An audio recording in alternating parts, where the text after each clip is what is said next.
SS news चॅनलला subscribe करा, bell आयकॉनवर क्लिक करा। एसएस न्यूजच्या बातम्या पहा आपल्या मोबाईलवर।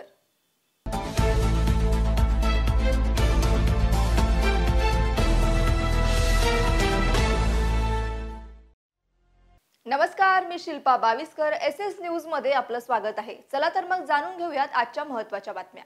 कल्याण पूर्वेतून उल्हासनगर क्राइम ब्रँच आणि कोळशेवाडी पोलिसांनी बांगलादेशी घुसखोर दाम्पत्याला गुन्हा दाखल करत अटक केली आहे। हसन आणि अंजुरा हसन असे या दोघांची नावे आहेत। हे दोघे मागील 7 ते 8 वर्षापासून कल्याण पूर्वच्या विठ्ठलवाडी परिसरात वास्तव्यास होते। कल्याणच्या कोळशेवाडी पोलिसांनी कल्याण पूर्वेतून घुसखोर बांगलादेशी दाम्पत्याला अटक केली आहे। कमल हसन आणि अंजुरा हसन असे पोलिसांनी ताब्यात घेतलेल्या पती पत्नीचे नाव आहे। कमल हा कल्याणमध्ये ड्रायव्हर म्हणून काम करत होता, तर अंजुरा ही एका बारमध्ये काम करत होती। मागील काही वर्षापासून हे दाम्पत्य परिसरात वास्तव्यास असताना याबाबत कोणालाही माहिती नव्हती। दरम्यान दोघे पती पत्नी कल्याण पूर्वेतील विठ्ठलवाडी परिसरात चाळीत भाड्याने घर घेऊन राहत असल्याची माहिती पोलिसांना मिळाली होती। या माहितीच्या आधारे पोलिसांनी सापळा रचत या दोघांना ताब्यात घेतले आहे। 7 ते 8 वर्षापूर्वी भारतात घुसखोरी करत बेकायदेशीररित्या वास्तव्य करत असल्याची प्राथमिक माहिती समोर आली आहे। काल 16/12/2024 रोजी परिसवाडी पोलीस स्टेशनात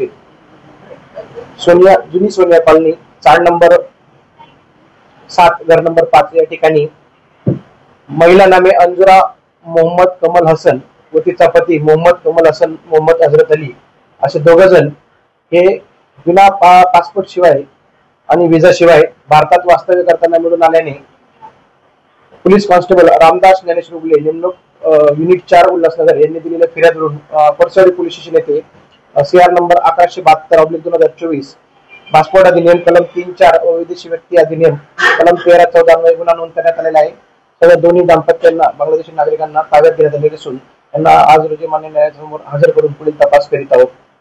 सर, हे काय काम करायचं आहे?